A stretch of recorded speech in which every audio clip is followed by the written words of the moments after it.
Hey everybody, welcome to Filmmaking Today. I'm your host Bojan Dulabic.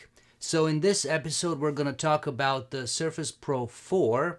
I did a review a few months ago. It's been a while. And actually this month it's a year since I've had the Surface Pro 4.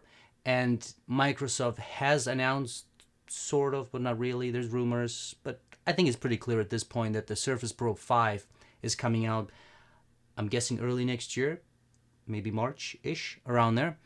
And so I decided to do a video for all you guys out there who are thinking of buying the Surface Pro 4, but you're not sure should you wait and get the Surface Pro 5 or should you get this one. So I'll talk about my experiences using this guy for a full year now and what it's like now compared to what it was like a year ago. First of all, Microsoft, they have dropped the price on the Surface Pro 4, which is a good indication that the 5 is coming out. Now, okay, it could be for Christmas, sure, but I think it's safe to assume it is coming out soon.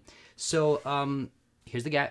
This is my little guy. So let's talk about specs. This is the i7, 16 gigs of RAM with 256 gigs of storage. So when it comes to the processor, I really haven't noticed any differences compared to last year and now in terms of performance. Now, it is an i7, obviously, so it will perform better than, well, obviously the i5, or, God forbid, don't even think about getting the mobile version, M3 or whatever it's called.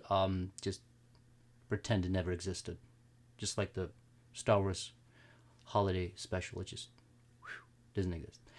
Anyway, so obviously the processor will be better, and like I said, I haven't noticed any drop in performance, and I mean, I'm using this guy pretty heavy. I mean, I do video editing on it. It is not my main machine, but lately I have done a lot of work on it, and I guess I'm just lazy. I like to work in the living room, so I have done a lot of heavy-duty stuff on it, rendering video, rendering 3D animation from Maya, sculpting in ZBrush, 3D models and all that kind of stuff. So I haven't noticed any difference in terms of dropping performance droppage.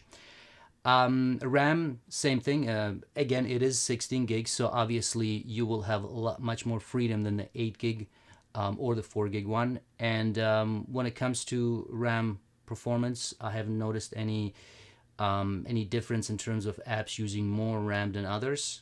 So I'm pretty much like I said, I'm, a lot in Maya, in ZBrush, in After Effects, Premiere Pro, and I mean, they're all pretty, RAM heavy applications. And a lot of times I would have, let's say, Maya open, sometimes Maya and ZBrush, and sometimes also Premiere Pro at the same time.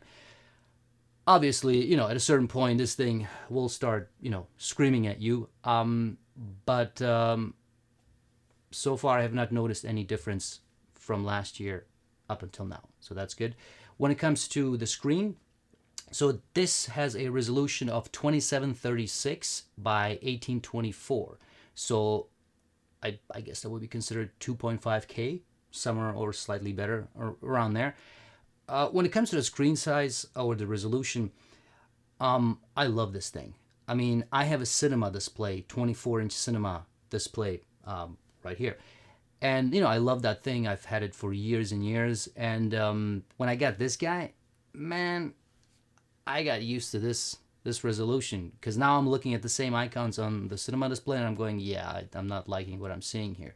So the quality has definitely not gone down or anything. It is, the same. Well, obviously the resolution is not going to drop, but I'm not noticing, there's no dead pixels, for example. I'm not noticing any decrease in quality when it comes to the screen. It's still just as sharp and the quality is just as good.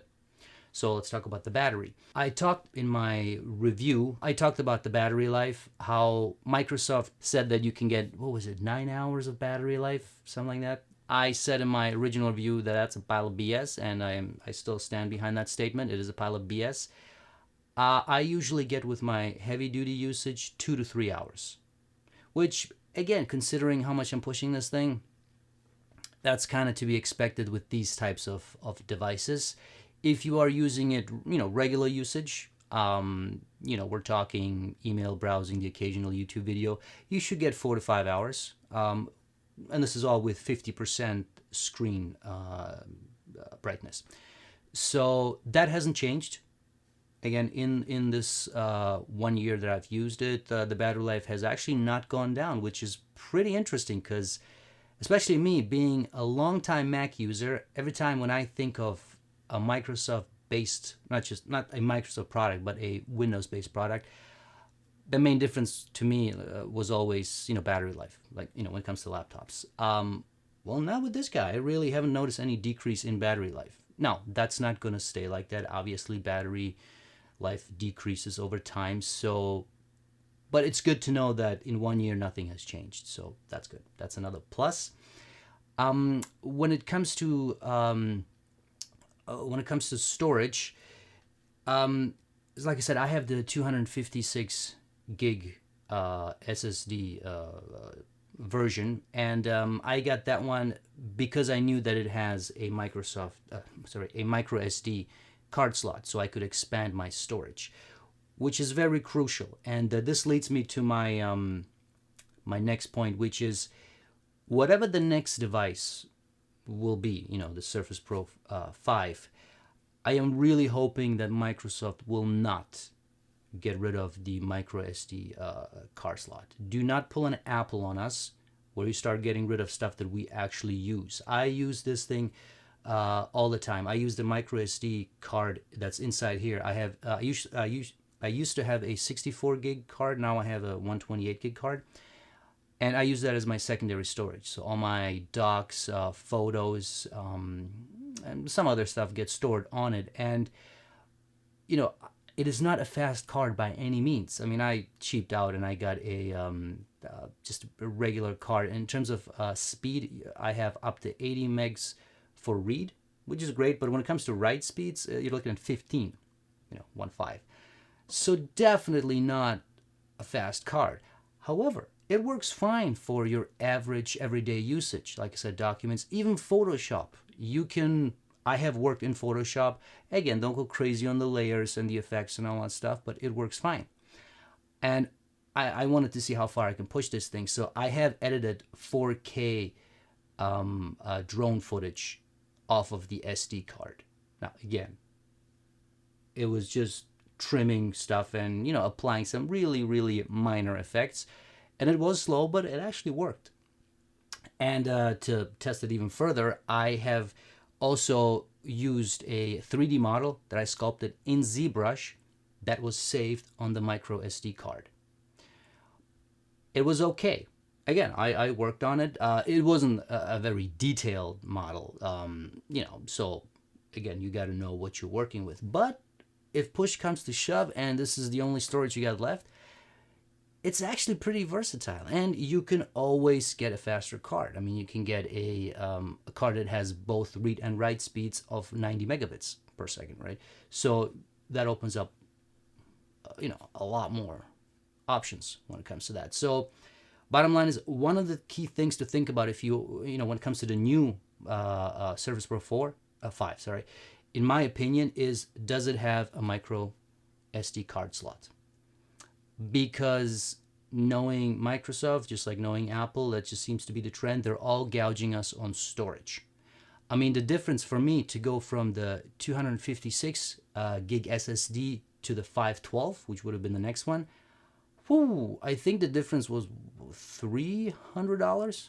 I'm in Canada, so Canadian dollars, but still, in the US, it's not going to be much cheaper. That is insane. So you're paying, let's say $200, just for the sake of argument. You're paying $200 for essentially 256 gigs SSD drive. That is insane. I mean, you can get that now for way less than $100, easy. So this is where they're gouging us, and I'm not liking it, but what are you gonna do? It is what it is. But as long as we have that option of having the micro SD card slot as a secondary device, there's more options for us. So if storage, if money is an issue, that's a way to get around that right? I mean, you can always get the 1 terabyte one and pay the $4,000 or whatever it is around there. So that's one thing to keep in mind. Now, when it comes to ports, this guy has, so right here we have a mini display port. Over here we have a regular USB type A, and then here we have just this is for to charge it. And where is it? On the other side you have just your headphone jack.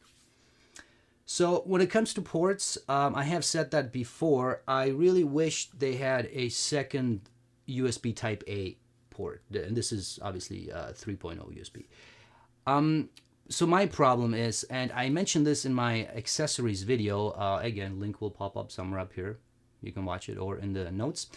I used to use the Microsoft Bluetooth mouse, which was great in terms of, it was comfortable to hold, it had a lot of buttons and all that. But because the damn thing was Bluetooth, the connection would just drop. Sometimes it would be like every other minute it would drop. And I couldn't use it anymore. So in that video I mentioned that I'm thinking of maybe getting another one. Well, I did. I got the this little Logitech one. I can't remember the name. Oh, it's the M510. And this is just your regular wireless mouse. And I love it. It works great. The only thing that sucks is, this receiver took up the only USB slot that I have available. So while it's not the end of the world, because even though I have my external drive with me, all the time, I usually tend to work on the internal drive. So the only times when I need the external one is if I'm transferring files over or backing it up. So it wasn't too big of a pain, but it definitely made things a bit more challenging. So having that said, and this is just my opinion, the mini display port that's here, I used it once just to try it out, and that was it. I never used it. I hooked it up to my display. I don't personally need it because this is my portable device, so no need for it. So here's another thing, Microsoft. For the next version, the Pro 5, what you can do, and please, don't pull an Apple on us. Don't get rid of the USB Type A one. Don't get rid of it.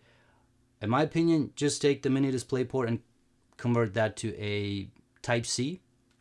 And that way we can still use that for, multiple devices, not just to hook it up to a monitor. And, we still have the Type A. Or, even better, give us 2 Type A's. Frankly, I don't even care about the mini display port. Now, I know some of you will be going, what the hell is wrong with you? I need my mini display port. So I get it. This is just my opinion. So calm down. So that's it when it comes to ports. That's another thing to keep in mind. Look, I get it. The USB Type-C ports are the port. It's the port of the future. I get it, and I totally agree. My phone has it. Most Android phones now have it, and laptops and all that. However, we're still looking at 2, maybe 3 years until it becomes standardized.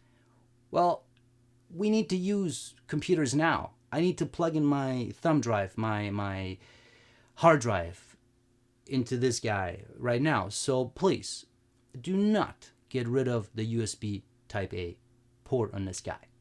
You want to add a Type C one, that's fine. Do not get rid of this one.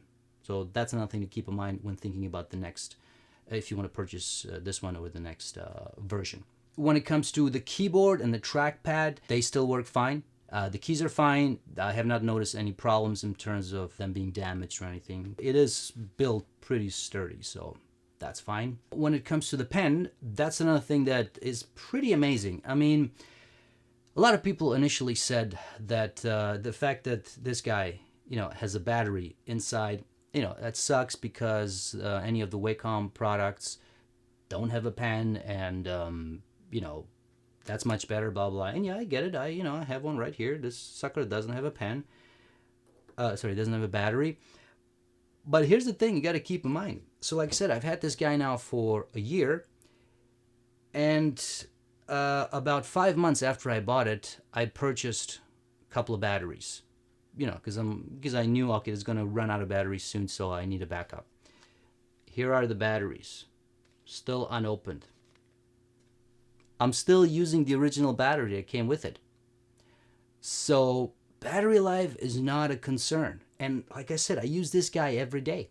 I mean, I use the device pretty much every day. You know, sometimes you use it all day, sometimes just maybe an hour or two. The pen I use, I would say 4 days out of the week. And especially once I start sculpting in ZBrush, I mean, I'm in there for hours and hours. So it gets used pretty heavily. So battery's not a problem, right? The only, I guess, pain in the ass is the fact that this is a quadruple A battery, which, by the way, I didn't even know that existed. I thought it's a triple A, but it's a quadruple A battery. Because the quadruple A batteries are slightly thinner, so I guess they needed to use those to actually make it fit inside the device. So they're not available at every store. I mean, Amazon has them, so it's not a problem. The Microsoft store has it, which is where I get these.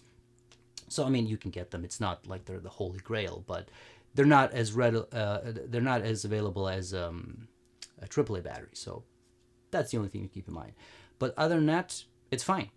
And also the other thing about the pen is the tip, right here, right? I mean, you can't really see it, but this is still the same tip that that came with it.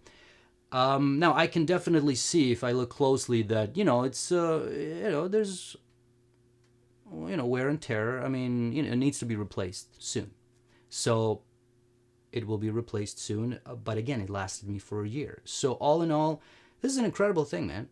And yes, I have gotten quite a few passionate comments about people telling me that when I said that the Wacom pen, the one that I have, and I have the Intuos one. I don't have the Pro one, right? So I get it. The Pro is better. And yes, I didn't know what it was pronounced. And thank you for the clarification. It's Intuos. Anyway, this is a pretty kick-ass pen. So to each their own. I get it. If you like Wacoms, that's fine. In my opinion, I love this pen, and I think Microsoft put a lot of work into it, and it's pretty sweet. So that's another thing to keep in mind for the next generation. It better be just as good or better. If it's just as good, it's fine with me. But they better not cheap out on this one for the next generation. So another thing to keep in mind when you're thinking of which version to buy. Now, there are a few things that they have fixed since my last review. One of the things I talked about is the fan noise.